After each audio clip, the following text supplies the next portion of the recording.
Good morning. Good morning, ma'am. Good morning, miss.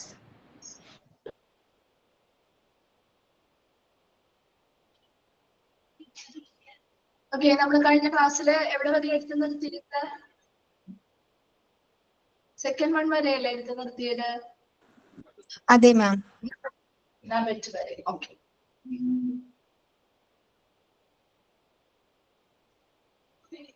Okay, അത്രയും clear അല്ലേ?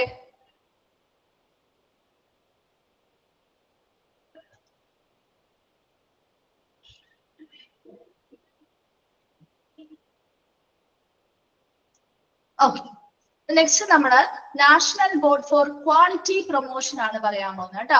NBQP അല്ലെങ്കിൽ national board for quality promotion. Expand form പഠിച്ചിരിക്കണം കേട്ടോ. നോക്കിയപ്പോ national board for quality promotion എന്താണ്? The board primarily endorses cognizance on standards such as QMS. എന്താണ് ഒരു QMS? എന്താണ് ഒരു QMS എന്ന് പറഞ്ഞാല്? ക്വാളിറ്റി മാനേജ്മെന്റ് സിസ്റ്റം അല്ലെ? അറിയാത്തവരുണ്ടെങ്കിൽ ഒന്ന് നോട്ട് ചെയ്യണം കേട്ടോ. Quality management system. Then EMS എന്താ? എന്താണ് EMS? എന്താണ് ഒരു EMS എന്ന് പറഞ്ഞാ? ഇലക്ട്രോണിക് അല്ല, emergency medical service. EMS emergency medical service. ഇപ്പൊ QMS എന്താണ്? Quality management system. EMS എന്ന് പറഞ്ഞാൽ emergency medical service. Then FSMS എന്താണ്? FSMS food safety management system കേട്ടോ. ഫുഡ് സേഫ്റ്റി മാനേജ്മെന്റ് സിസ്റ്റം അറിയാത്തവരുണ്ടെങ്കിൽ ഒന്ന് നോട്ട് ചെയ്യാം കേട്ടോ. അക്രഡിറ്റേഷനുമായി ബന്ധപ്പെട്ട ടേംസ് ആണ്. QMS എന്ന് പറഞ്ഞാൽ quality management system. Then EMS എന്ന് പറഞ്ഞാൽ emergency medical services. Then FSMS എന്ന് പറഞ്ഞാൽ എന്താ പറഞ്ഞേ? Food safety management system. Then അടുത്തത് ഏതാ? ISMS. എന്താണ് ISMS? Information security management system. Very good. Information security management system കേട്ടോ. Okay, as well as tools of quality. ഇവിടെ ഈ ഒരു ബോർഡ്, അതായത് ഏത് ബോർഡാ? National board for quality promotion അല്ലെങ്കിൽ NBQP എന്ന് പറയുന്നത് പ്രൈമറിലി എൻഡോസ് കോഗ്നിസൻസ്, പ്രധാനമായും അംഗീകാരം നൽകുന്നതും അറിവ് നൽകുന്നതും എന്തിനു വേണ്ടിയിട്ടുള്ള അറിവ് അല്ലെങ്കിൽ അംഗീകാരങ്ങളാണ് നൽകുന്നത്?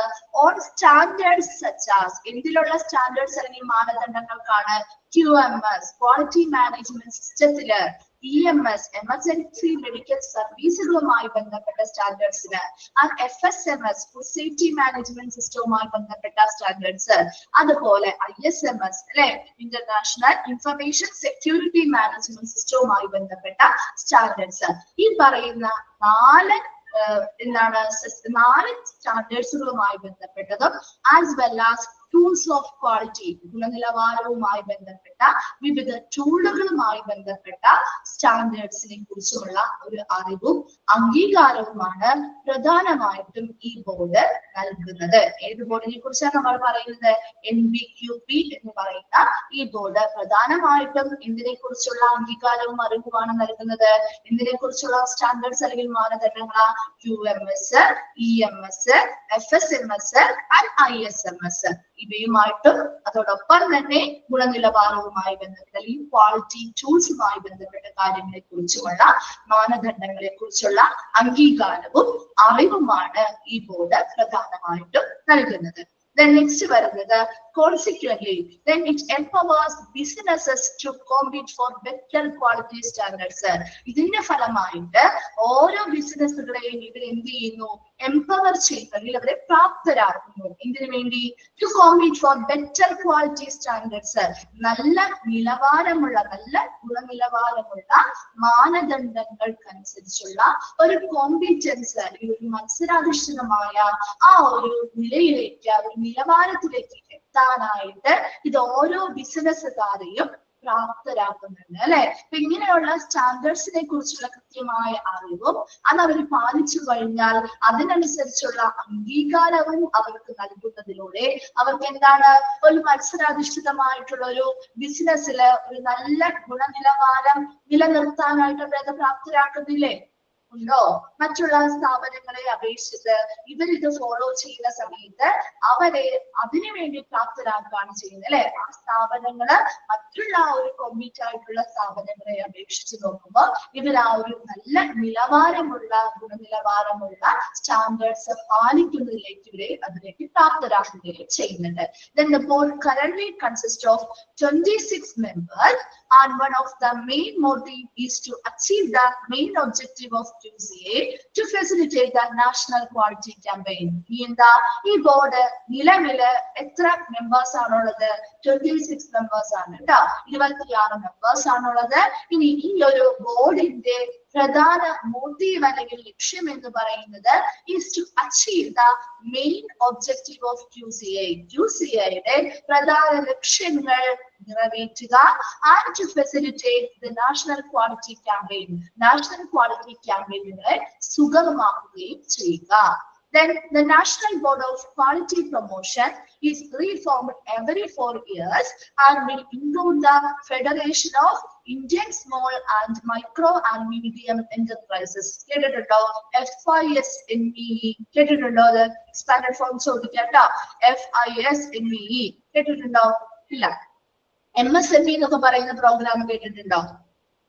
നമ്മുടെ ഈ പഞ്ചായത്ത് ലെവലുകളില് അല്ലെങ്കിൽ നമ്മുടെ മുനിസിപ്പാലിറ്റി ലെവലുകളിലൊക്കെ ബിസിനസ് എന്റർപ്രൈസുകളെയൊക്കെ പ്രൊമോട്ട് ചെയ്യാൻ വേണ്ടിയിട്ട് കേട്ടിട്ടുണ്ടോ? ചിലരെങ്കിലും കേട്ട് കാണും. MSME പ്രോഗ്രാംസ് എന്നൊക്കെ പറഞ്ഞിട്ട് ചിലപ്പോൾ അവർ ക്ലാസ് ഒക്കെ സംഘടിപ്പിക്കാറുണ്ട്. അങ്ങനെയുള്ള ലോൺ കാര്യങ്ങളൊക്കെ കിട്ടി നമുക്ക് സ്വയം പ്രാപ്തരാവാൻ വേണ്ടിയിട്ട് സംരംഭമൊക്കെ തുടങ്ങാൻ വേണ്ടിയിട്ടുള്ളത് അതുപോലെ തന്നെയുള്ള ഒരു സ്ഥാപനമാണ് ഇതാണ് കേട്ടോ. അത് പ്രൊമോട്ട് ചെയ്യാൻ ബിസിനസ് സ്ഥാപനങ്ങളെ പ്രൊമോട്ട് ചെയ്യാൻ വേണ്ടിയിട്ട് അവരെ പ്രോത്സാഹിപ്പിക്കാനൊക്കെ വേണ്ടിയിട്ടുള്ളൊരു ഫൗണ്ടേഷൻ ആണ് federation of Indian small and micro and medium enterprises, FISME എന്ന് പറയുന്നത്. അപ്പൊ നോക്കിയേ, the national board of quality promotion is reformed every 4 years. ഓരോ 4 വർഷം കൂടുമ്പോഴും ഇവർ പുനഃസംഘടിപ്പിക്കുന്നുണ്ട്. അതിൽ ആര് ഉൾപ്പെടുന്നുണ്ട്? അതിൽ ആരും കൂടി ഉൾപ്പെടുന്നുണ്ട് എന്നാ പറയുന്നത്? Federation of Indian small and micro and medium enterprises അല്ലെങ്കിൽ FISMEയും പങ്കാളികളാവാറുണ്ട്. Then the tools help the industries to follow the code of conduct, quality standards and deal with the challenges. ഇനി എന്താ ഈ ഒരു സ്റ്റാൻഡേർഡ്സ് അല്ലെങ്കിൽ നമ്മൾ ഈ MPQP എന്ന് പറയുന്ന ആ ബോർഡ് നൽകുന്ന ഈ പറയുന്ന ടൂൾസ് ഉപയോഗിച്ചുകൊണ്ട് അവർ പറയുന്ന കൃത്യമായ സ്റ്റാൻഡേർഡ്സ് കാര്യങ്ങൾ പാലിച്ചു കൊണ്ടുവന്നാൽ അത് ആ ഇൻഡസ്ട്രിയെ ഏതൊക്കെ രീതിയിലാണ് സഹായിക്കുന്നത്? Help the industry to follow the code of conduct. എന്താണ് കോഡ് ഓഫ് കണ്ടക്ട് എന്ന് പറഞ്ഞാൽ? പെരുമാറ്റച്ചട്ടങ്ങൾ അല്ലെ. ആ ഓരോ സ്ഥാപനങ്ങളും ഏത് പെരുമാറ്റച്ചട്ടത്തിലൂടെ പ്രവർത്തിക്കണം. ആൻഡ് ക്വാളിറ്റി സ്റ്റാൻഡേർഡ്സ് എങ്ങനെയുള്ള ഗുണനിലവാര മാനദണ്ഡങ്ങൾ ആ സ്ഥാപനത്തിൽ കൊണ്ടുവരണം. And deal with the challenges, അവർ ഫേസ് ചെയ്യേണ്ടി വരുന്ന വെല്ലുവിളികളെ നേരിടാനും അവരെ പ്രാപ്തരാക്കുന്നു അല്ലെങ്കിൽ സഹായിക്കുന്നത് ഈ ഒരു സ്ഥാപനത്തിന്റെ ടൂൾസ് യൂസ് ചെയ്താൽ നമുക്ക് സാധിക്കും. ഈ ഒരു സ്ഥാപനം എന്ന് പറയുന്നത് national board for quality promotion ആണ്. ഈ NBQP എന്ന് പറയുന്ന സ്ഥാപനം പ്രധാനമായിട്ടും അത് എന്തിനു വേണ്ടിയുള്ള അംഗീകാരവും അറിവുമാണ് കൊടുക്കുന്നത്? ഏതൊക്കെ മാനദണ്ഡങ്ങള്, എന്തിനു ബേസ് ചെയ്തുള്ള മാനദണ്ഡങ്ങൾക്കാണ്? QMS, EMS, FHMS, ISMS മുതലായിട്ടുള്ളവയ്ക്കും അതുപോലെ ക്വാളിറ്റിയുമായി ബന്ധപ്പെട്ട വിവിധ ടൂളുകളെ കുറിച്ചുമുള്ള അറിവും അതുപോലെ അംഗീകാരവുമാണ് പ്രൈമറി ഈ ബോർഡ് നൽകുന്നത്. രണ്ടാമത് പറഞ്ഞത് ഇങ്ങനെയുള്ള കൃത്യമായ സ്റ്റാൻഡേർഡ്സുകളെ കുറിച്ചുള്ള അറിവും അംഗീകാരവും നൽകുന്നത് കൊണ്ട് തന്നെ ഓരോ ബിസിനസ് എന്റർപ്രൈസുകൾക്കും എന്തിനവരെ പ്രാപ്തരാക്കുന്നു എന്ന് പറഞ്ഞത്? ഒരു നല്ല നിലവാരമുള്ള സ്റ്റാൻഡേർഡ്സ് അവർക്ക് കീപ്പ് ചെയ്യാനായിട്ട് അവരെ പ്രാപ്തരാക്കുകയും ചെയ്യുന്നുണ്ട്. മൂന്നാമത് പറഞ്ഞത് ഈ ബോർഡില് എത്ര മെമ്പേഴ്സ് ഉണ്ടെന്നാ പറഞ്ഞേ? 26 മെമ്പേഴ്സ് അടങ്ങിയ ഒരു ബോർഡാണിത്. ഇതിന്റെ പ്രധാന ലക്ഷ്യം എന്ന് പറയുന്നത് നമ്മുടെ QCA പ്രധാന ലക്ഷ്യങ്ങൾ നേടിയെടുക്കാൻ ശ്രമിക്കുക, അതോടൊപ്പം നാഷണൽ ക്വാളിറ്റി ക്യാമ്പയിൻസിനെ സുഗമമാക്കുകയും ചെയ്യുക. ഈ national board for quality promotion എന്ന് പറയുന്നത് ഓരോ 4 വർഷം കൂടുമ്പോഴും പുനഃസംഘടിപ്പിക്കുകയും ആരതിൽ ഉൾപ്പെടുന്നുണ്ടെന്നാ പറഞ്ഞത്, FISMEയും ഇതിൽ ഉൾപ്പെടുന്നുണ്ട്. Then the tools are ഈ ഒരു ബോർഡ് നൽകുന്ന വിവിധ തരത്തിലുള്ള ഗുണനിലവാരവുമായി ബന്ധപ്പെട്ട സ്റ്റാൻഡേർഡ്സ് അല്ലെങ്കിൽ ഇതിനുള്ള ടൂൾസ് വഴി ആ ഓരോ ഇൻഡസ്ട്രിയിലും ഓരോ വ്യവസായത്തിനും കൃത്യമായ ഒരു പെരുമാറ്റച്ചട്ടം ഫോളോ ചെയ്യാൻ സാധിക്കും, നല്ല ഗുണനിലവാര മാനദണ്ഡങ്ങൾ ഫോളോ ചെയ്യാൻ സാധിക്കും. അതോടൊപ്പം തന്നെ അവർക്ക് നേരിടേണ്ടി വരുന്ന വെല്ലുവിളികളെയൊക്കെ നേരിടാനും അവരെ ഇത് സഹായകമാക്കുന്നുണ്ട്. വേഗം ഒന്ന് വായിച്ചു നോക്കി, national board for quality promotion.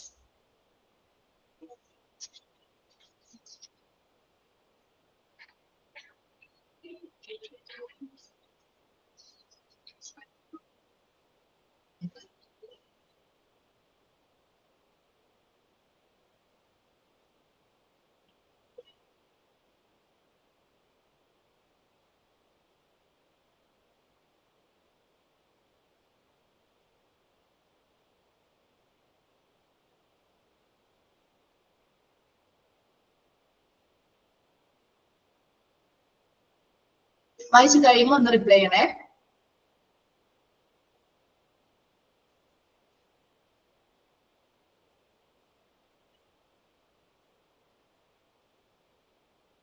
Okay, clear ആണോ? ഓക്കെ ആണോ? ഓക്കെ. നെക്സ്റ്റ് പറയാൻ പോകുന്നത് national accreditation board for hospital and health care providers. നമുക്കറിയാവുന്നതാണ് അല്ലെ, നാബ് നമ്മൾ പഠിച്ചതാണ്. ഇപ്പൊ എത്ര ക്ലാസ്സുകളിലായിട്ട് നമ്മൾ കുറെ ക്ലാസ്സുകളിലായിട്ട് പഠിച്ചൊരു കാര്യമാണ് നാബ് എന്ന് പറയുന്നത് അല്ലെ. നാബ് അല്ലെങ്കിൽ national accreditation board for hospital and health care. അപ്പൊ അതുകൊണ്ട് തന്നെ അവിടെ ഒത്തിരി ഡീറ്റെയിൽ ആയിട്ടൊന്നും പറയുന്നില്ല, ചെറിയ 2 പോയിന്റ്സ് പറയുന്നുണ്ട്, നമുക്ക് അറിയാവുന്ന പോയിന്റ്സ് ആണ് കേട്ടോ. എസ്റ്റാബ്ലിഷ് 2006 2006 സ്ഥാപിതമായ നാബ് എന്ന് പറയുന്ന സ്ഥാപനം establishes and operate accreditation programs for health care organization അല്ലെ. ഹെൽത്ത് കെയർ ഓർഗനൈസേഷൻസിന് അക്രഡിറ്റേഷൻ പ്രോഗ്രാംസ് നൽകുക, സ്ഥാപിക്കുകയും പ്രവർത്തിപ്പിക്കുകയും ചെയ്യുകയാണ് നാബിന്റെ ലക്ഷ്യം എന്ന് പറയുന്നത്. പേരിൽ നിന്ന് തന്നെ നമുക്കറിയാം അല്ലെ, നാബ് ഏതൊക്കെ ഈ ബോർഡ് ആർക്ക് വേണ്ടിയാണ് അക്രഡിറ്റേഷൻ നൽകുന്നത്? ഹോസ്പിറ്റൽ ആൻഡ് ഹെൽത്ത് കെയർ പ്രൊവൈഡേഴ്സിന് വേണ്ടിയിട്ടാണ് അല്ലെ. ഒരു ഹെൽത്ത് കെയർ ഓർഗനൈസേഷന് വേണ്ടി അക്രഡിറ്റേഷൻ പ്രോഗ്രാമുകൾ സ്ഥാപിക്കുകയും പ്രവർത്തിപ്പിക്കുകയും ചെയ്യുന്ന ഒരു സ്ഥാപനമാണ്, അല്ലെങ്കിൽ ഒരു ബോർഡാണ് നാബ് എന്ന് പറയുന്നത്. അത് സ്ഥാപിതമായത് 2006-ലാണ്. Then it has gradually introduced new standards for the smaller hospitals that find it difficult to cope with the full standard of NABO. അതായത് ഇപ്പൊ ഇവിടെ ഗ്രാജുവലി ഇൻട്രൊഡ്യൂസ് അവരെന്ത് ചെയ്തു? ഒരു ക്രമേണ പുതിയ മാനദണ്ഡങ്ങൾ അവതരിപ്പിച്ചു. എന്തിനു വേണ്ടിയാ? സ്മോൾ ഹോസ്പിറ്റൽസിന് വേണ്ടി. ചെറിയ ഹോസ്പിറ്റൽസിന് find it difficult to cope with the full standards of NABH. നാബിന്റെ എല്ലാ സ്റ്റാൻഡേർഡ്സിനും മൊത്തത്തിലുള്ള ഫുൾ സ്റ്റാൻഡേർഡ്സിലേക്ക് നേരിടാനായിട്ട് അല്ലെങ്കിൽ അതൊക്കെ പ്രാബല്യത്തിൽ വരുത്താൻ ചിലപ്പോ സ്മോൾ ഹോസ്പിറ്റലിന് സാധിക്കാതെ ഈ ബുദ്ധിമുട്ടായി വരുന്നത് കൊണ്ട് അവരെന്ത് ചെയ്തു? ക്രമേണ പുതിയ സ്റ്റാൻഡേർഡ്സ് എന്ത് ചെയ്തു? അവതരിപ്പിച്ചു. എന്തിനു വേണ്ടിയിട്ടുള്ള സ്റ്റാൻഡേർഡ്സ്? സ്മോൾ ഹോസ്പിറ്റൽസിന് വേണ്ടിയിട്ടുള്ള സ്റ്റാൻഡേർഡ്സ്. പലരും നമ്മുടെ ഹോസ്പിറ്റൽസിനെ 2ആയിട്ട് ക്ലാസിഫൈ ചെയ്തില്ലേ? ഏതായിട്ട് 2ആയിട്ട് ക്ലാസിഫൈ ചെയ്തേ? ഓർക്കുന്നുണ്ടോ? Very good. SHCOയും HCOയും അല്ലെ. അപ്പൊ സ്മോൾ ഹോസ്പിറ്റൽസ് ആവുമ്പോൾ അവർക്ക് ഈ പറയുന്ന എല്ലാ സ്റ്റാൻഡേർഡ്സും ചിലപ്പോ പാലിക്കാൻ സാധിച്ചു വരില്ല, ബുദ്ധിമുട്ടാവാം. അപ്പൊ അവർക്ക് വേണ്ടിയിട്ട് ഗ്രാജുവലി ക്രമേണ എന്ത് ചെയ്തു? പുതിയ മാനദണ്ഡങ്ങളൊക്കെ നാബ് എന്ത് ചെയ്തു? അവതരിപ്പിക്കുകയും ചെയ്തു. ജസ്റ്റ് 2 പോയിന്റ്സ് പറയുന്നുള്ളൂ കേട്ടോ. നാബ് എന്ന് പറയുന്നത് നമ്മളിവിടെ പറയുന്നത് എന്താ? രണ്ട് പോയിന്റ്സ് പറയുന്നുള്ളൂ. 2006-ലാണ് അത് സ്ഥാപിതമായത്. ഇനി നാബ് എന്തിനു വേണ്ടിയാ? ഹെൽത്ത് കെയർ ഓർഗനൈസേഷൻസിലെ അക്രഡിറ്റേഷൻ പ്രോഗ്രാമുകൾ സ്ഥാപിക്കാനും പ്രവർത്തിപ്പിക്കുന്നതിന് വേണ്ടിയുമാണ് നാബ് അല്ലെങ്കിൽ നാബ് എന്ന് പറയുന്ന ബോർഡ് പ്രധാനമായിട്ടും വർക്ക് ചെയ്യുന്നത്.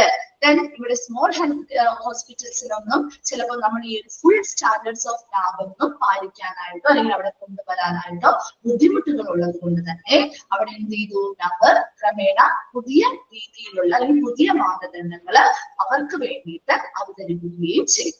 വേഗം ഒന്ന് വായിച്ചു നോക്കിയേ നാബ്.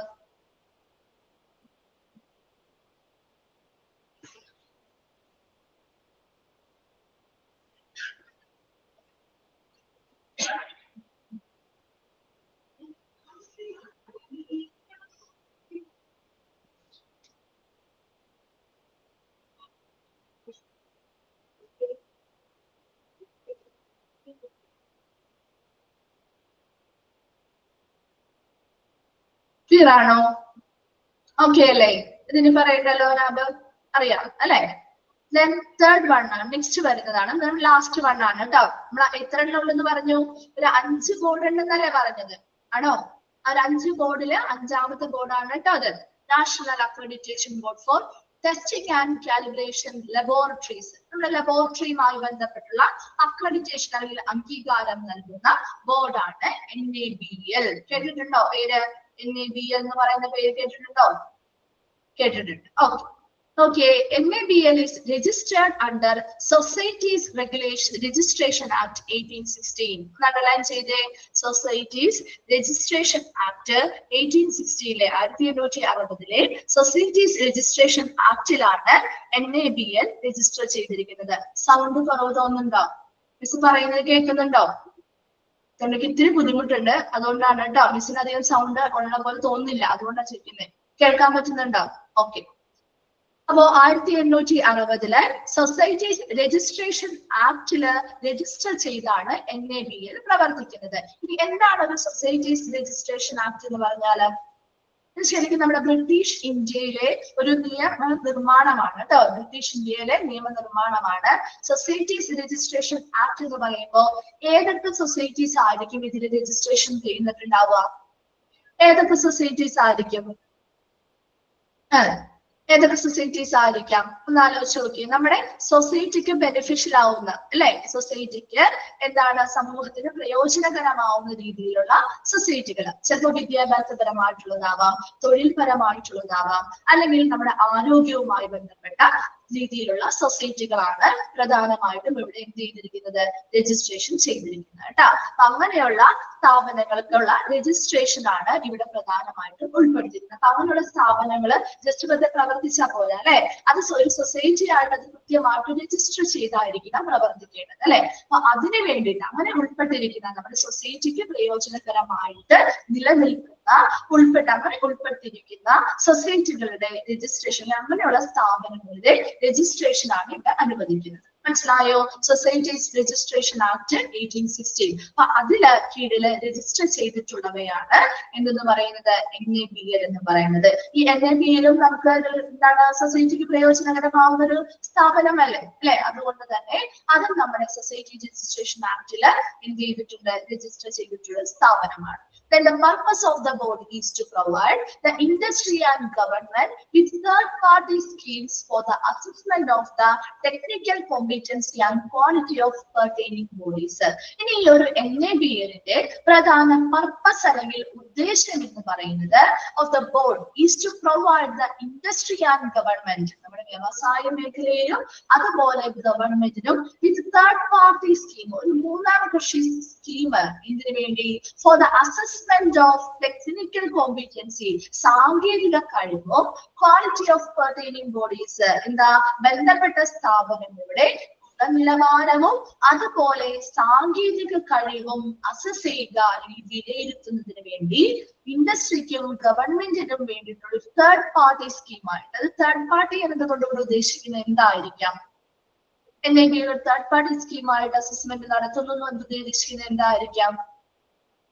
ഇതൊരു ഇൻഡിവിജ്വൽ സ്ഥാപനമായിട്ട്, ഒരു ഇൻഡിപെൻഡന്റ് സ്ഥാപനമായിട്ടാണ് വർക്ക് ചെയ്യുന്നത് അല്ലെ. അപ്പൊ അതുകൊണ്ട് തന്നെ ഇതിൽ എപ്പോഴും ആ ലാബിന്റെ കോമ്പിറ്റൻസി കാര്യങ്ങളൊക്കെ നോക്കുന്നുണ്ടെങ്കിൽ പോലും നേരിട്ട് അവരുടെ ലാബിന്റെ ഓപ്പറേഷൻസിൽ അതെ, നേരിട്ട് അവരവരുടെ ഓപ്പറേഷൻസിൽ എന്ത് ചെയ്യുന്നില്ല, ഇൻവോൾവ് ചെയ്തിട്ടല്ല അസസ്മെന്റ് നടത്തുന്നത്. അതാണ് ഇവിടെ ഉദ്ദേശിക്കുന്നത് കേട്ടോ. നേരിട്ട് അവരുടെ ഓപ്പറേഷൻസിൽ ഇൻവോൾവ് ചെയ്തല്ല, മറിച്ച് മറ്റുള്ളവരുമായിട്ട് കൂടിച്ചേർന്നുകൊണ്ടാണ് അവിടെ അസസ്മെന്റ്. ഇൻഡസ്ട്രി ഗവൺമെന്റുമായി ബന്ധപ്പെട്ട് അവരോട് കൂടി ഒരു മൂന്നാം കക്ഷിയായി നിന്നുകൊണ്ട് ഇവരെന്ത് ചെയ്യുന്നു, ഇവിടെ ആ ഓരോ ബന്ധപ്പെട്ട ലബോറട്ടറി ആണെങ്കിൽ ലബോറട്ടറീസിന്റെ ഓരോ ഗുണനിലവാരവുമായി ബന്ധപ്പെട്ടതും സാങ്കേതിക കഴിവുകളെ കുറിച്ചുമുള്ള വിലയിരുത്തൽ നടത്തിയാണ് അവിടെ ഈ ഒരു ബോർഡ് എന്ത് ചെയ്യുന്നത്, അംഗീകാരങ്ങൾ നൽകുന്നത്. Apart from being their signatory for accreditation of testing, connection with international accreditation. ഒരു മിസ്റ്റേക്ക് ഉണ്ട് കേട്ടോ. ILAC കേട്ടിട്ടുണ്ടോ?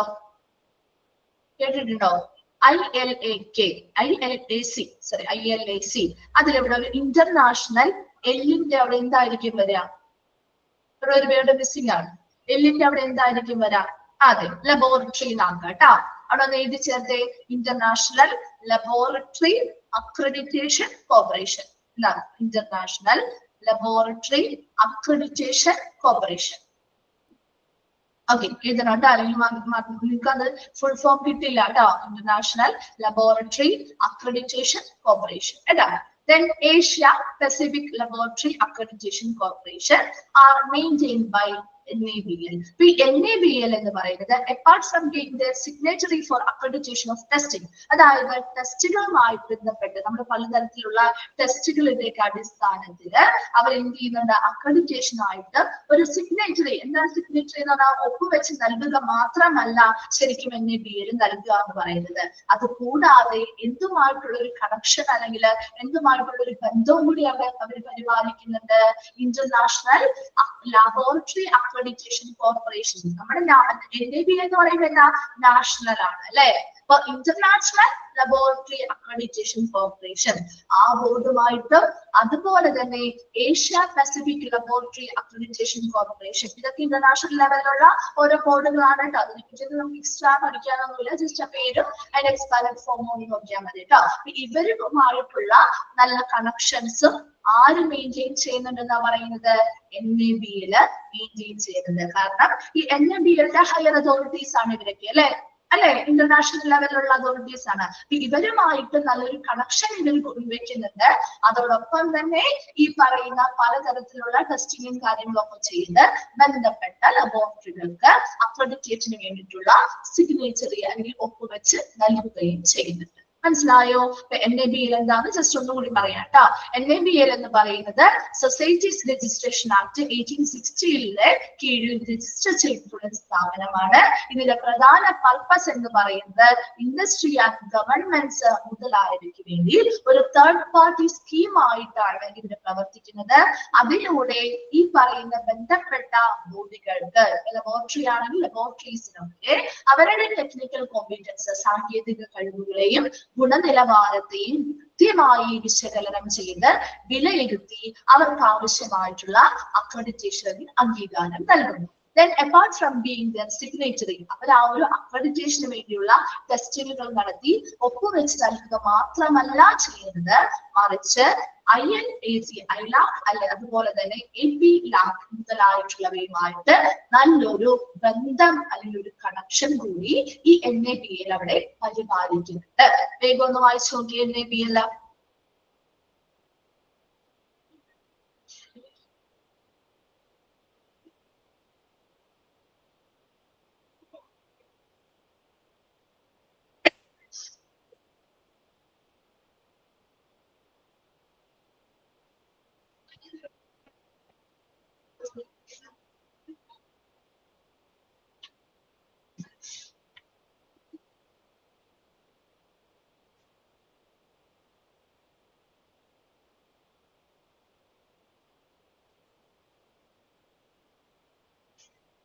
ആണോ? ഓക്കെ ആണോ? ഈ പറയണ്ടല്ലോ, ഒരു 5 എണ്ണം പറഞ്ഞു നമ്മള്. അത് ഇമ്പോർട്ടന്റ് ആണ് കേട്ടോ. ആ 5 എണ്ണത്തിൽ നിന്നും ക്വസ്റ്റ്യൻസ് വരാം. അതുകൊണ്ട് ആ ഒരു 5 എണ്ണവും ഷുവർ ആയിട്ടും നിങ്ങൾ പഠിച്ചു വെക്കണം കേട്ടോ. ഓക്കെ, അപ്പൊ നമ്മൾ ആ ഒരു 5 ഭാഗങ്ങൾ കഴിഞ്ഞു. അടുത്തതായിട്ട് നമ്മൾ മറ്റൊരു ഭാഗത്തേക്കാണ് പോകുന്നത് മെത്തഡോളജി ഓഫ് അക്രഡിറ്റേഷൻ. അക്രഡിറ്റേഷനുമായി ബന്ധപ്പെട്ട മെത്തഡോളജി അല്ലെങ്കിൽ എങ്ങനെയാണ് അക്രഡിറ്റേഷൻ നടത്തുന്നത് അതുമായി ബന്ധപ്പെട്ട മെത്തേഡ്സ് അല്ലെങ്കിൽ രീതികളാണ് ഇനി നമ്മൾ പറയാൻ പോകുന്നത്. ഇനിയൊക്കെ അങ്ങോട്ട് അത് തന്നെയാണ് കേട്ടോ. അക്രഡിറ്റേഷനുമായി ബന്ധപ്പെട്ട പലതരത്തിലുള്ള പ്രോസസ്സ് കാര്യങ്ങളൊക്കെയാണ് ഇനി പഠിക്കാൻ പോകുന്നത്. അപ്പൊ നോക്കിയേ മെത്തഡോളജി ഓഫ് അക്രഡിറ്റേഷൻ സിമ്പിൾ ആയിട്ടുള്ള ഭാഗമാണ് കേട്ടോ, വലിയ ഡിഫിക്കൽട്ട് ഒന്നുമില്ല. നോക്കിയേ hospitals willing to be accredited by NAB must be committed to ensure implementation of NAB standards in their organization. അതായത് ഇപ്പൊ ഒരു സ്ഥാപനത്തിന് NABന്റെ അംഗീകാരം വേണം. അങ്ങനെയാണെങ്കിൽ അങ്ങനെ ഒരു NABന്റെ അംഗീകാരം നേടണമെങ്കിൽ നേടാൻ തയ്യാറുള്ള ആശുപത്രികളാണെങ്കിൽ അവർ അവരുടെ സ്ഥാപനത്തില് എന്ത് സ്റ്റാൻഡേർഡ്സ് നടപ്പിലാക്കണം? NABന്റെ സ്റ്റാൻഡേർഡ്സ് നടപ്പിലാക്കുക എന്നുള്ളത് എന്ത് ചെയ്യുന്നു? ഇംപ്ലിമെന്റ് ചെയ്യുക എന്നുള്ളത് കമ്മിറ്റഡ്. അത് അവരുടെ ഒരു എന്താണ് പറയുന്ന പ്രതിബദ്ധരായിരിക്കണം അല്ലെ. ആ ഒരു NABന്റെ അക്രഡിറ്റേഷൻ അവർക്ക് കിട്ടണം എന്നുണ്ടെങ്കിൽ അവർ എന്തിന് പ്രതിബദ്ധരാണ്? അവിടെ ആ ഒരു NABന്റെ സ്റ്റാൻഡേർഡ്സ് കൃത്യമായിട്ട് നടപ്പിലാക്കാൻ പ്രതിബദ്ധരാണ് അല്ലെ. ആ NABന്റെ സ്റ്റാൻഡേർഡ്സ് കൃത്യമായിട്ട് അവിടെ നടപ്പിലാക്കിയാൽ മാത്രമേ അവർക്ക് അക്രഡിറ്റേഷൻ അംഗീകാരം ലഭിക്കുകയുള്ളൂ. Then the assessment team look for the evidence of implementation of NAB standards in their organization. ഇനി അങ്ങനെ അവർ NAB standards അവിടെ നടപ്പിലാക്കിയിട്ടുണ്ടെങ്കിൽ ബന്ധപ്പെട്ട അസസ്മെന്റ് ടീം ഉണ്ടാവും അല്ലെ. അത് വിലയിരുത്തൽ നടത്താനായിട്ട് NAB ഒരു ടീമിനെ തയ്യാറാക്കിയിട്ടുണ്ടാവില്ലേ. ആ NAB ടീം അല്ലെങ്കിൽ ആ ഒരു അസസ്മെന്റ് ടീം എന്ത് ചെയ്യും? ഈ പറയുന്ന കൃത്യമായിട്ടുള്ള സ്റ്റാൻഡേർഡ്സ് ആ ഒരു ഓർഗനൈസേഷൻ നടപ്പിലാക്കിയിട്ടുണ്ടോ, അത് കൃത്യമായിട്ട് അവർ ഇംപ്ലിമെന്റ് ചെയ്തിരിക്കുന്നത് തെളിവ് കാര്യങ്ങളൊക്കെ ഈ അസസ്മെന്റ് ടീം എന്ത് ചെയ്യും? വിലയിരുത്തും. Then the hospital during the time of assessment should be able to demonstrate to the NAB assessment team that all the requirements of NAB standard are applicable and are implemented and followed. ഇനി എന്താ? ഈ ഒരു ഹോസ്പിറ്റലില് ഈ assessment team വന്ന് വിലയിരുത്തൽ നടത്തുന്ന സമയത്ത് ആ ഹോസ്പിറ്റല് എന്തൊക്കെ കാര്യങ്ങളാണ് അവിടെ ഡെമോൺസ്ട്രേറ്റ് ചെയ്തെങ്കിൽ എന്തൊക്കെ കാര്യങ്ങളാണ് അവിടെ തെളിയിക്കേണ്ടത്? ടു ദ NAB അസസ്മെന്റ് ടീമിന് വേണ്ടി. ഒരു NAB അസസ്മെന്റ് ടീം ആയിരിക്കുമല്ലോ അത് അസസ് ചെയ്യാനായിട്ട് അല്ലെങ്കിൽ വിലയിരുത്താൻ വന്നിരിക്കുന്നത്. അപ്പൊ അവരുടെ മുൻപില് ഇവര് കുറെ കാര്യങ്ങൾ തെളിയിക്കണം. ആരെ തെളിയിക്കണ്ടേ? ആ ഹോസ്പിറ്റലുകാരൻ. എന്തൊക്കെ കാര്യങ്ങളാ? NAB സ്റ്റാൻഡേർഡ്സിന് ആവശ്യമായിട്ടുള്ള എല്ലാ കാര്യങ്ങളും അവിടെ അപ്ലൈ ചെയ്യുന്നുണ്ട്, അവിടെ പ്രയോഗത്തിൽ കൊണ്ടുവരുന്നുണ്ട്, എല്ലാ സ്റ്റാൻഡേർഡ്സും അവിടെ ഇംപ്ലിമെന്റ് ചെയ്തിട്ടുണ്ട്, നടപ്പിലാക്കിയിട്ടുണ്ട്, കൃത്യമായിട്ട് അവരത് ഓരോ കാര്യങ്ങളും ഫോളോ ചെയ്യുന്നുണ്ട് എന്നുള്ള എല്ലാ രീതിയിലുമുള്ള തെളിവുകളും ഈ പറയുന്ന അസസ്മെന്റ് ടീമിന് ആ ഹോസ്പിറ്റലുകളാണ് എന്ത് ചെയ്യേണ്ടത്? കാണിച്ചു കൊടുക്കേണ്ടത്. അങ്ങനെ കാണിച്ചു കൊടുത്താൽ മാത്രമേ NAB ടീമിന് ആ ഒരു അസസ്മെന്റ് ടീമിന് കൃത്യമായിട്ട് ആ വിലയിരുത്തൽ നടത്താനും ഇവർക്ക് അംഗീകാരം കൊടുക്കണോ വേണ്ടയോ എന്ന് തീരുമാനിക്കാനും സാധിക്കുകയുള്ളൂ. എന്തൊക്കെ കാര്യങ്ങളാണ് നമ്മൾ ആ ഒരു ഫസ്റ്റ് പാരഗ്രാഫിൽ പറഞ്ഞത്? ഒരു ഹോസ്പിറ്റലിന് NABന്റെ അക്രഡിറ്റേഷൻ ലഭിക്കാനായിട്ട് ആവശ്യമുണ്ടെങ്കിൽ അല്ലെങ്കിൽ നേടണമെന്നൊരു ആഗ്രഹമുണ്ടെങ്കിൽ അവർ ആദ്യം എന്തിന് പ്രതിബദ്ധരായിരിക്കണം? അവർ കൃത്യമായ NAB സ്റ്റാൻഡേർഡ്സ് അവിടെ പാലിക്കാനായിട്ട് അവർ ആ ഒരു ഓർഗനൈസേഷനിൽ ഇംപ്ലിമെന്റ് ചെയ്യാൻ അല്ലെങ്കിൽ നടപ്പിലാക്കാനുള്ള പ്രതിബദ്ധരായിരിക്കണം. ഈ ഒരു അസസ്മെന്റ് ടീമാണ് ഈ പറയുന്ന സ്റ്റാൻഡേർഡ്സ് ഒക്കെ കൃത്യമായിട്ട് അവർ പാലിക്കുന്നുണ്ടോ ഇല്ലയോ എന്ന് വിലയിരുത്തുന്നത്. ആ ഒരു അസസ്മെന്റ് ടീം വരുമ്പോൾ കൃത്യമായിട്ട് ആ സ്ഥാപനത്തില് ആ NAB സ്റ്റാൻഡേർഡ്സ് ഇംപ്ലിമെന്റ് ചെയ്തു എന്നതിനുള്ള തെളിവുകള് ആ ഹോസ്പിറ്റലുകാർ അവർക്ക് നൽകേണ്ടതുണ്ട് അല്ലെ. തെളിവില്ലാതെ നമുക്ക് ഇവർക്ക് വെറുതെ പറയുന്നത് കൊണ്ട് ഇവർ അംഗീകാരം നൽകോ? ഇല്ല. അവർ നല്ല രീതിയിലുള്ള വിലയിരുത്തൽ നടത്തും. അപ്പൊ അതിനനുസരിച്ചുള്ള കൃത്യമായ സ്റ്റാൻഡേർഡ്സ് അവിടെ പാലിക്കുന്നുണ്ട്, എല്ലാ രീതിയിലും അത് പ്രയോഗത്തിൽ കൊണ്ടുവരുന്നുണ്ട്, കൃത്യമായി അത് ഓരോ സമയത്തും ഫോളോ ചെയ്യുന്നുണ്ട് എന്ന രീതിയിലുള്ള എല്ലാ രീതിയിലുമുള്ള തെളിവുകളും ആ ഹോസ്പിറ്റലുകാര് ഈ NAB സ്റ്റാൻഡേർഡ്സുമായി ബന്ധപ്പെട്ട് അവര് അസസ്മെന്റിനായിട്ട് വരുമ്പോൾ അവർക്ക് നൽകേണ്ടതാണ്. വേഗം ഒന്ന് വായിച്ചു നോക്കിയ ഫസ്റ്റ് പാരഗ്രാഫ്.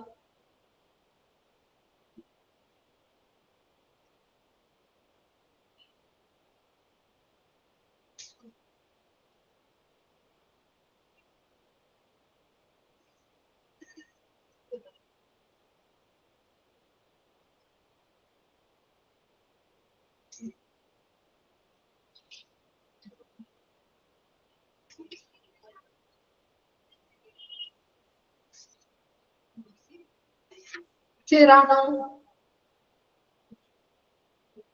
ഓക്കെ.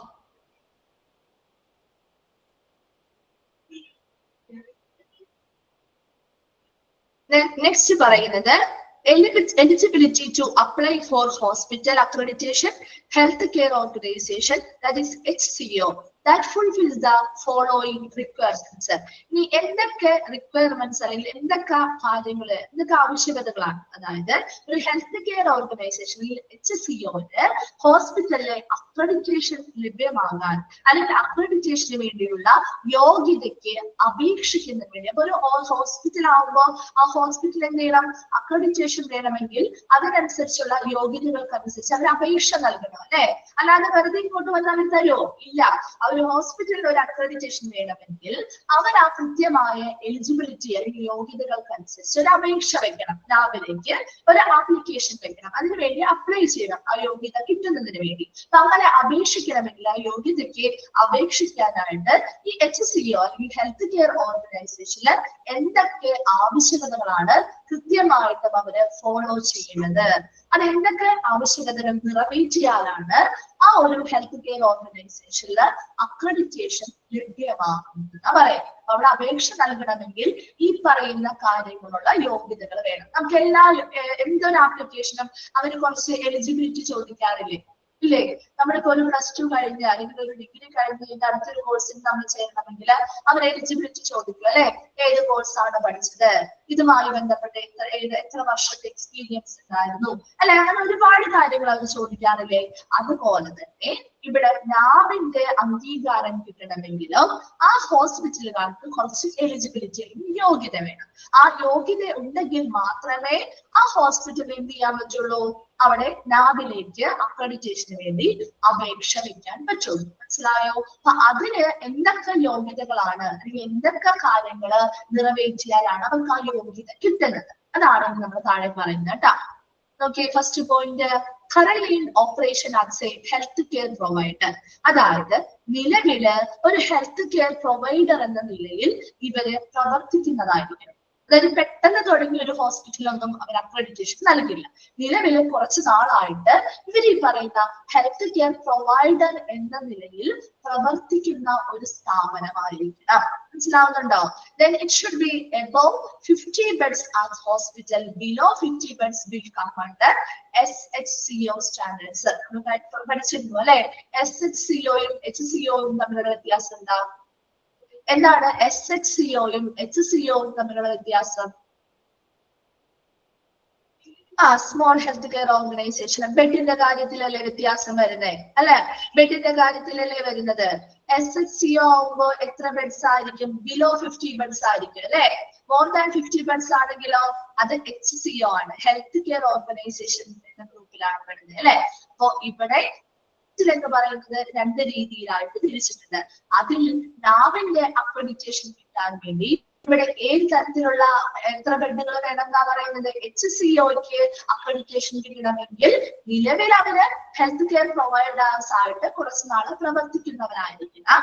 അതുപോലെ തന്നെ മോർ ദാൻ 15 ബെഡ്സ് ആയിരിക്കണം, 50 ബെഡിൽ കൂടുതലായിരിക്കണം അവർക്കുള്ള കപ്പാസിറ്റി എന്ന് പറയുന്നത്. മനസ്സിലായോ? അതൊരു എലിജിബിലിറ്റി അല്ലെങ്കിൽ ഒരു യോഗ്യതയാണ്.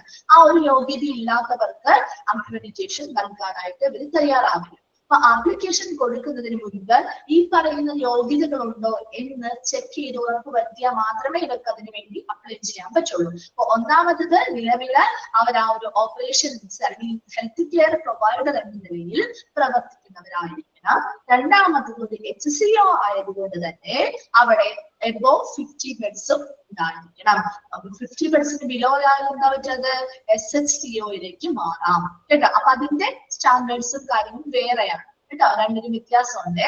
നമ്മൾ നേരത്തെ പറഞ്ഞില്ലേ അവർക്ക് ഈ ഫുൾ എന്താണ് SHCO ആകുമ്പോ ഈ പറയുന്ന ഫുൾ സ്റ്റാൻഡേർഡ്സും പാലിക്കാത്തത് കൊണ്ട് തന്നെ അതിൻ്റെതായിട്ടുള്ള മാനദണ്ഡങ്ങളിൽ കുറച്ച് പരിഷ്കരണങ്ങളൊക്കെ ഇവർ വരുത്തിയിട്ടുണ്ട് കേട്ടോ. രണ്ടും രണ്ട് രീതിയിലാണ് നമ്മൾ കൺസിഡർ ചെയ്യുന്നത് കേട്ടോ. അപ്പൊ നെക്സ്റ്റ് പറയുന്നത് ഫസ്റ്റ് പോയിന്റ് ക്ലിയർ ആയോ? ഒരു ഫസ്റ്റ് എലിജിബിലിറ്റി ഓക്കെ ആണോ? ഓക്കെ. Then second one ആണ് the hospital has the minimum volume of patients which will help in assessing the quality of care given to the patients. ഇനി എന്താ ഡിപ്ലോമയിൽ ഉണ്ടല്ലോ. Okay, Then the hospital has the minimum volume of patients, which will help in assessing the quality of care given to the patients, which is currently 30%. ഇനി എന്താണ് പറയുന്നത്? ആ ഹോസ്പിറ്റലില് അതായത് has the minimum volume of patients. ഇവിടെ ഇവർക്ക് അംഗീകാരം ലഭിക്കണമെങ്കിൽ അവിടെ ഒരു മിനിമം, ഏറ്റവും കുറഞ്ഞ രോഗികളുടെ എണ്ണം അവിടെ ഒരു മിനിമം ലെവലിൽ ഉണ്ടായിരിക്കണം. ഇത് എന്തിനു വേണ്ടി ആയിരിക്കും? നിലവിലെ എത്ര എണ്ണം ഉണ്ടാവും? 30%. 100% ഒരു പേഷ്യൻസിന് അവിടെ വരുന്ന പേഷ്യൻസിന്റെ എണ്ണമെങ്കിൽ അതിന് 30%, ഒരു മിനിമം അളവിലുള്ള രോഗികളുടെ എണ്ണമെങ്കിലും അവിടെ ഇപ്പോൾ നിലവിൽ ആ ഹോസ്പിറ്റലിൽ ഉണ്ടായിരിക്കണം. അത് എന്തിനു വേണ്ടിയാണ് ഉണ്ടായിരിക്കണം എന്ന് പറയുന്നത്? എന്തിനു വേണ്ടിയാ? which will help in assessing the quality of care given to the patients. അതായത് അവിടെ പുതിയതായിട്ട് വന്നൊരു സ്ഥാപനമാണ്. അപ്പൊ അവിടെ അങ്ങനെ ഒരു സ്ഥാപനമാണെങ്കിൽ അവിടെ കുറച്ച് പേഷ്യൻസ് അല്ലേ ഉണ്ടാവുള്ളൂ. അതേസമയം നിലവിൽ അവിടെ പ്രവർത്തിച്ചുകൊണ്ടിരിക്കുന്ന ഒരു പേഷ്യന്റ് ആകുമ്പോൾ അവിടെ കുറച്ച് പേഷ്യൻസിന്റെ എണ്ണം കൂടുതലായിരിക്കും അല്ലെ, സ്ഥിരമായിട്ട് വരുന്ന പേഷ്യൻസിന്റെ എണ്ണം ഉണ്ടാവും അല്ലെ. അപ്പൊ അവരുടെ കൊടുക്കുന്ന ആ സ്ഥാപനം അവർക്ക് കൊടുക്കുന്ന പരിചരണവുമായി ബന്ധപ്പെട്ട ക്വാളിറ്റി അല്ലെങ്കിൽ ഗുണനിലവാരം എത്രത്തോളമാണ് എന്ന് വിലയിരുത്തണമെങ്കിൽ അവിടെ അതിനനുസരിച്ചുള്ള ഒരു മിനിമം പേഷ്യൻസ് ഉണ്ടാവണ്ടേ, വേണ്ടേ? ഒരു മിനിമം പേഷ്യൻസ് ഉണ്ടെങ്കിൽ മാത്രമല്ലേ നമുക്ക് അവർക്ക് കൊടുക്കുന്ന പരിചരണം എങ്ങനെയാണെന്ന് വിലയിരുത്താൻ പറ്റുള്ളൂ അല്ലെ. അവരോടുള്ള ഇവരുടെ എന്താണ്, എങ്ങനത്തെ കെയർ ആണ് കൊടുക്കുന്നത്, ഏത് രീതിയിലുള്ള ട്രീറ്റ്മെന്റുകളാണ് കൊടുക്കുന്നത് എന്നൊക്കെ വിലയിരുത്തണമെങ്കിൽ അവിടെ ഒരു മിനിമം രോഗികളുടെ എണ്ണം വേണം. അതായത് നിലവിൽ അത് 30% എങ്കിലും അവിടെ ഉണ്ടായിരിക്കണം. Then മൂന്നാമത്തത്, the organization that commits to comply with NAAC standards are applicable, legal, statutory or regulatory. ഇനി എന്താ? ആ ഓർഗനൈസേഷൻ, ഈ പറയുന്ന ആ ഒരു HCO എന്ന് പറയുന്ന organisation that commits to comply with NAAC standards. NAAC standards എന്ത് ചെയ്യാൻ, അനുസരിക്കാൻ ആരും ബാധകരാണ്, ആരും ബാധകമായിട്ടുള്ള ആളുകളാണ് ഈ ഓർഗനൈസേഷൻസ് ബാധകമാണ് അല്ലെ. NAAC standards കൃത്യമായിട്ട് അവിടെ പാലിക്കാൻ ഇവര് ബാധകമാണ്. അതോടൊപ്പം തന്നെ ആപ്ലിക്കബിൾ, ലീഗൽ ആയിട്ടുള്ള, നിയമപരമായിട്ടുള്ളതും അതുപോലെ തന്നെ നിയമങ്ങളും നിയമപരമായിട്ടുള്ളതും നിയന്ത്രണങ്ങളും മുതലായ എല്ലാ കാര്യങ്ങളും ആ ഒരു ഓർഗനൈസേഷൻ എന്താണ്, പാലിക്കാനായിട്ട് അവർ ബാധ്യസ്ഥരായിരിക്കും. ഈ ഒരു സ്ഥാപനത്തിന് NAAC സ്റ്റാൻഡേർഡ് അല്ലെങ്കിൽ അക്രഡിറ്റേഷൻ അപ്ലൈ ചെയ്യണമെങ്കിൽ അവർ കൃത്യമായിട്ട് NAAC സ്റ്റാൻഡേർഡ്സ് പാലിക്കാൻ ബാധ്യസ്ഥരാണ്. അതോടൊപ്പം തന്നെ ഈ ഹോസ്പിറ്റലുമായി ബന്ധപ്പെട്ട മറ്റ് നിയമങ്ങളും നിയമപരമായ എല്ലാ കാര്യങ്ങളും നിയന്ത്രണങ്ങളും ഇവര് പാലിക്കേണ്ടതായിട്ടുണ്ട്. നാലാമത്തേതായി പറയുന്നത്, health care organization should have been implemented NAAC standards in the HCO for a minimum of 3 months. എന്താ പറയുന്നത്? ഈ health care organisation should have been implemented NAAC standards. ഈ NAAC standards ഈ HCO എന്ത് ചെയ്യണം? മിനിമം ഓഫ് 3 months, ഒരു 3 മാസമെങ്കിലും ഈ NAAC സ്റ്റാൻഡേർഡ്സിലെ മാനദണ്ഡങ്ങൾ ഇവർ നടപ്പിലാക്കിയതിനു ശേഷം മാത്രമേ ഇവരിതിന് അപ്ലൈ ചെയ്യാൻ പാടുള്ളൂ. മനസ്സിലാവുന്നുണ്ടോ? അപ്പൊ ഇവിടെ ഒരിക്കലും NAAC സ്റ്റാൻഡേർഡ്സ് ഇവർ നടപ്പിലാക്കാതെ അപ്ലൈ ചെയ്യാൻ പാടില്ല. ഒരു 3 മാസമെങ്കിലും അവർ ഈ NAAC സ്റ്റാൻഡേർഡ്സ് അവരവിടെ നടപ്പിലാക്കിയിട്ട് വേണം ഇത് അപ്ലൈ ചെയ്യാനായിട്ട്. എന്നാൽ മാത്രമല്ലേ ആ അസസ്മെന്റ് ചെയ്യാൻ വരുന്ന ടീമിന് കൃത്യമായിട്ട് അവിടെയുള്ള കാര്യങ്ങൾ മനസ്സിലാക്കാൻ പറ്റുള്ളൂ അല്ലെ.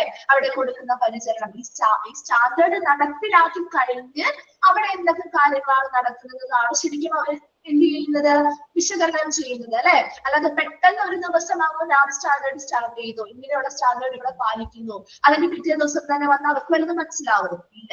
അപ്പൊ അതേസമയം ഒരു 3 മാസമായിട്ട് ഈ സ്റ്റാൻഡേർഡ് അവിടെ ഫോളോ ചെയ്യുന്നുണ്ടെങ്കിൽ അപ്പോൾ അസസ്മെന്റ് ടീമിന് മനസ്സിലാവും ആ സ്റ്റാൻഡേർഡ്സ് എങ്ങനെയാണ് അവരെ കൃത്യമായിട്ട് നടപ്പിലാക്കുന്നത്, അതെങ്ങനെയാണ് നമ്മൾ ഫോളോ ചെയ്യുന്നത്, പേഷ്യൻസിന് കൊടുക്കുന്ന പരിചരണത്തിൽ ആ സ്റ്റാൻഡേർഡ്സ് കൊണ്ടുവരുന്നുണ്ടോ. ഇതെല്ലാം മനസ്സിലാക്കണമെങ്കിൽ ഒരു 3 മാസം അറ്റ്ലീസ്റ്റ് ഒരു മിനിമം 3 മാസമെങ്കിലും ഈ NAAC സ്റ്റാൻഡേർഡ്സ് HSO അല്ലെങ്കിൽ HCO അല്ലെങ്കിൽ ഹെൽത്ത് കെയർ ഓർഗനൈസേഷൻസ് നടപ്പിലാക്കിയിരിക്കണം. ഇത്രയും കാര്യങ്ങൾ ചെയ്താൽ മാത്രമേ അവർ ആ ഒരു അപ്ലൈ ചെയ്യാനായിട്ട് എലിജിബിൾ ആവുള്ളൂ അല്ലെങ്കിൽ യോഗ്യരാവുള്ളൂ. അതിനുശേഷമായിരിക്കണം അവർ എന്ത് ചെയ്യേണ്ടത്, ആ ഒരു അക്രഡിറ്റേഷന് വേണ്ടി NAACലേക്ക് അപ്ലൈ ചെയ്യേണ്ടത്. എന്തൊക്കെ കാര്യങ്ങളാണ് നമ്മൾ പറഞ്ഞത്? 4 പോയിന്റ്സ് ആണ് പറഞ്ഞത്. ഒന്നാമത് പറഞ്ഞത്, ഒരു ഹെൽത്ത് കെയർ പ്രൊവൈഡർ എന്ന നിലയിൽ നിലവിൽ ഇപ്പോൾ പ്രവർത്തിച്ചു കൊണ്ടിരിക്കുന്നവരായിരിക്കണം. രണ്ടാമത് പറഞ്ഞത്, ഒരു HCOയുടെ അംഗീകാരമായതുകൊണ്ട് തന്നെ എബോവ് 50 ബെഡ്സ് ഉണ്ടായിരിക്കണം. ആയിരിക്കണം. രണ്ടാമത് പറഞ്ഞത് ഒരു മിനിമം പേഷ്യൻസിന്റെ എണ്ണം അവിടെ ഉണ്ടായിരിക്കണം. നിലവിൽ ഒരു 30% എങ്കിലും ഉണ്ടായാൽ മാത്രമേ നമുക്ക് അവർക്ക് കൊടുക്കുന്ന ക്വാളിറ്റി ഓഫ് കെയറുമായി ബന്ധപ്പെട്ട ഗുണനിലവാരം കൃത്യമായിട്ട് അസസ് ചെയ്യാനായിട്ട് സാധിക്കുകയുള്ളൂ. ദെൻ മൂന്നാമത്തത് പറഞ്ഞത് ആ ഓർഗനൈസേഷൻ കൃത്യമായി ഈ നാപ് സ്റ്റാൻഡേർഡ്സ് പാലിക്കാനായിട്ട് ബാധ്യസ്ഥരാണ്. അതോടൊപ്പം തന്നെ ആ ഹോസ്പിറ്റലുമായി ബന്ധപ്പെട്ട നിയമങ്ങളും നിയമപരമായിട്ടുള്ള മറ്റ് നിയന്ത്രണങ്ങളും എല്ലാം കൃത്യമായിട്ട് പാലിക്കാനായിട്ട് അവർ ബാധ്യസ്ഥരായിരിക്കണം. ദെൻ നാലാമത്തത് പറഞ്ഞത് ആ നാപ് സ്റ്റാൻഡേർഡ്സ് മിനിമം ഒരു 3 മാസമെങ്കിലും അവിടെ നടപ്പിലാക്കിയിട്ട് വേണം ഇവരിതിൽ അപ്ലൈ ചെയ്യാനായിട്ട്. വേഗം ഒന്ന് വായിച്ചു നോക്കിയാൽ 4 പോയിന്റ്സ്.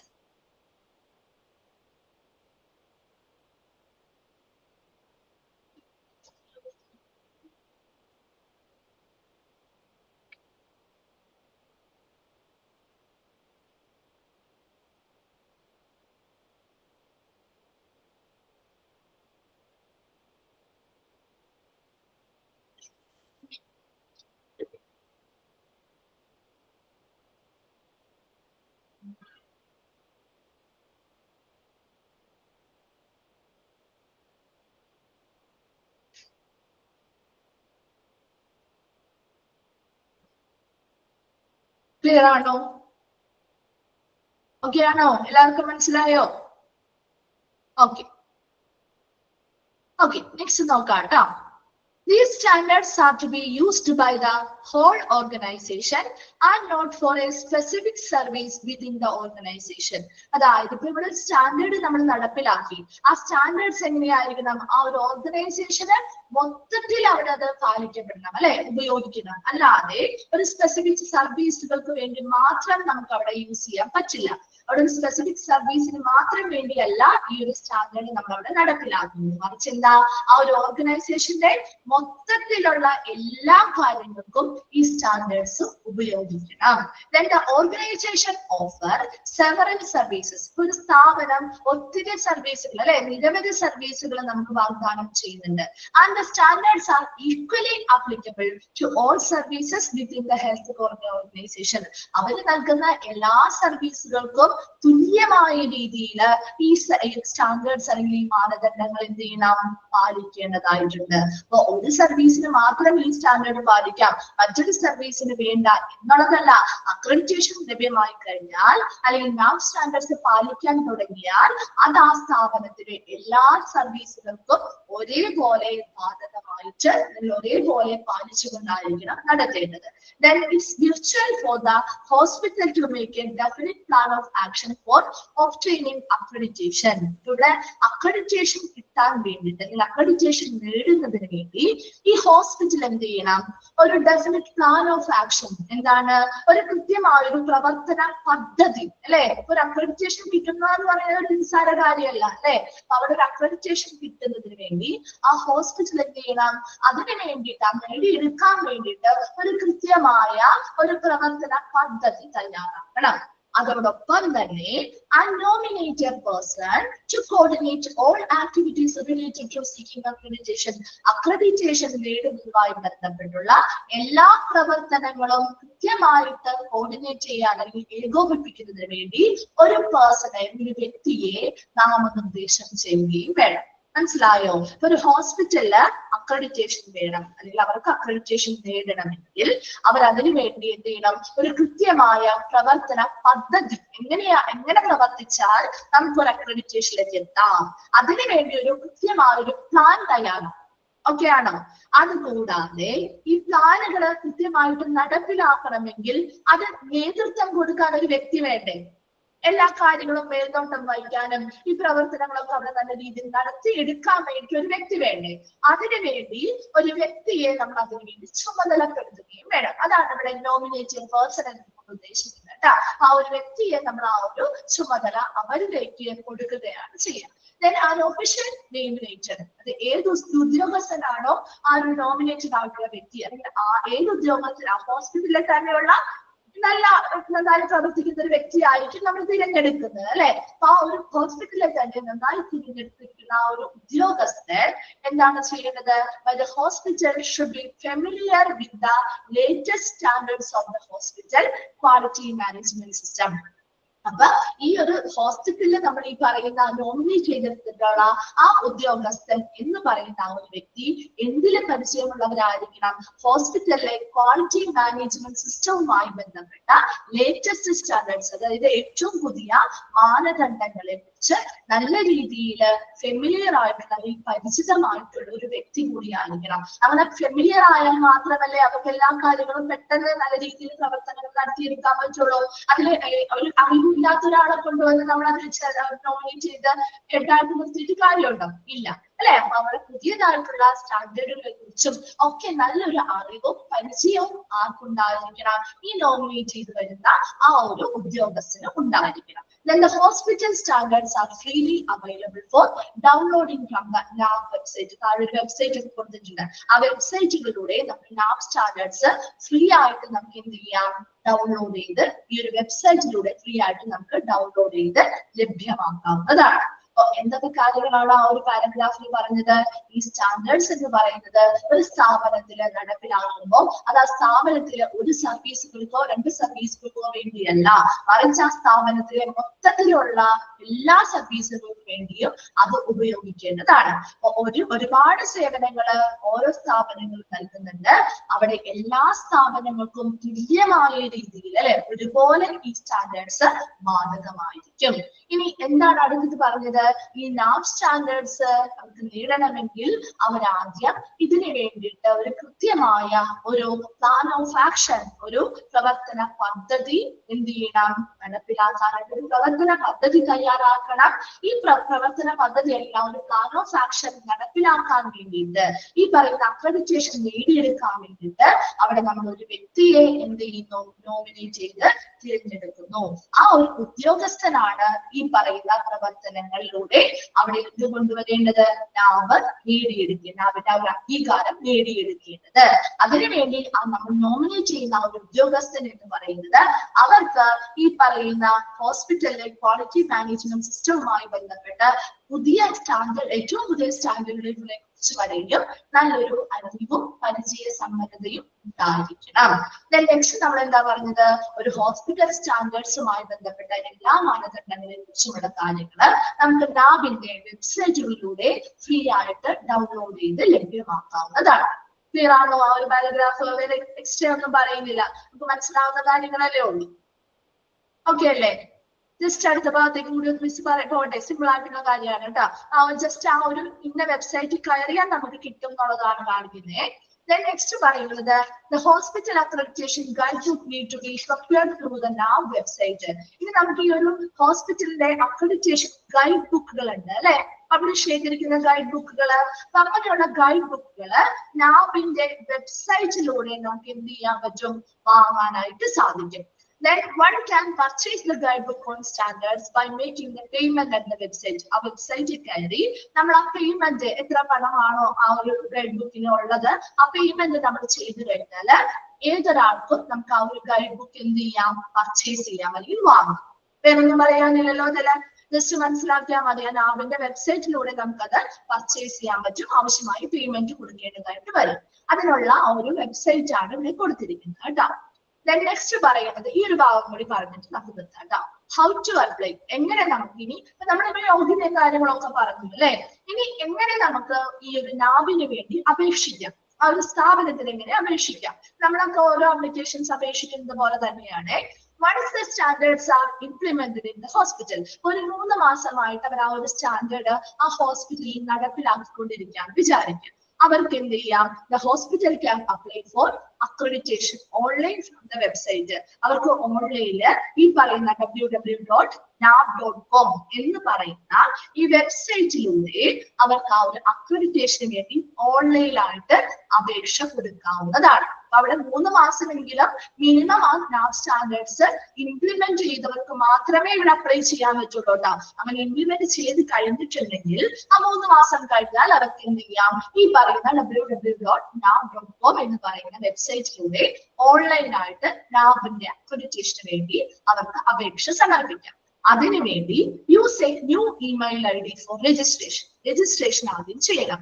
അതിനുവേണ്ടി ഒരു പുതിയ ഇമെയിൽ ID ഉപയോഗിച്ചുകൊണ്ട് എന്ത് ചെയ്യണം, രജിസ്ട്രേഷൻ ചെയ്യണം. നമ്മൾ ചെയ്യാറുണ്ട് അല്ലെ, പല ഇതിനു വേണ്ടി പല സൈറ്റിൽ വേണ്ടി നമ്മൾ രജിസ്ട്രേഷൻ ഒക്കെ ചെയ്ത് നമുക്ക് അറിയാവുന്ന കാര്യമല്ലേ. ആ ഒരു രജിസ്ട്രേഷൻ ചെയ്യാൻ വേണ്ടിയിട്ട് ഒരു പുതിയ ഇമെയിൽ ID ഉപയോഗിച്ചുകൊണ്ട് രജിസ്ട്രേഷൻ ചെയ്യുക.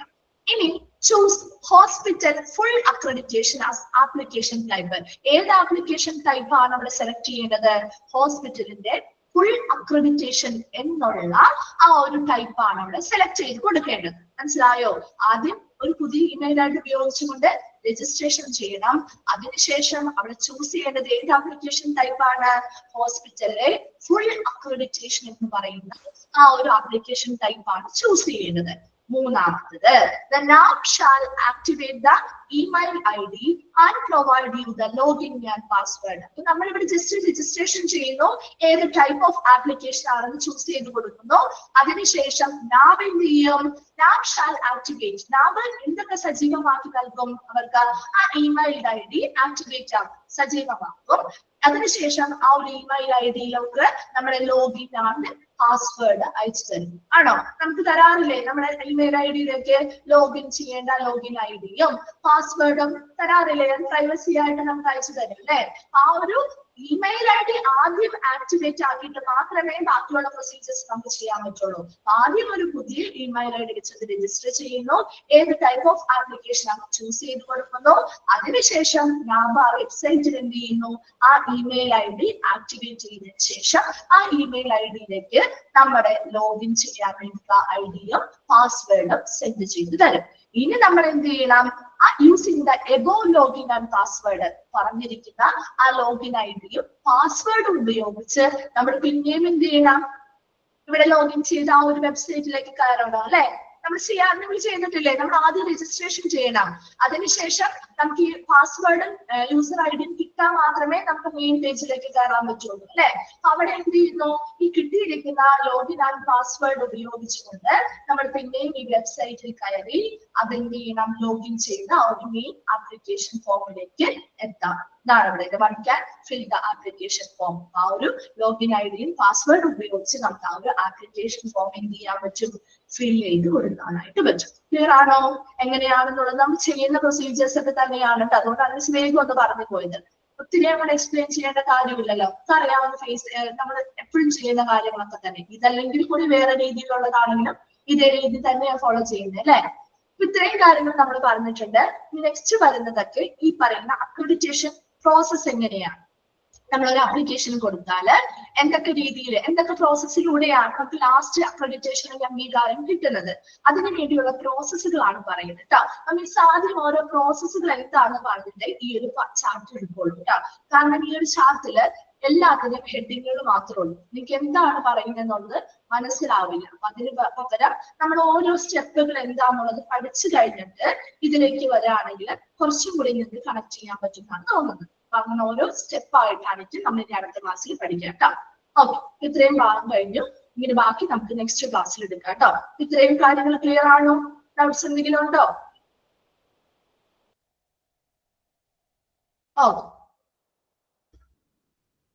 Okay, thank you.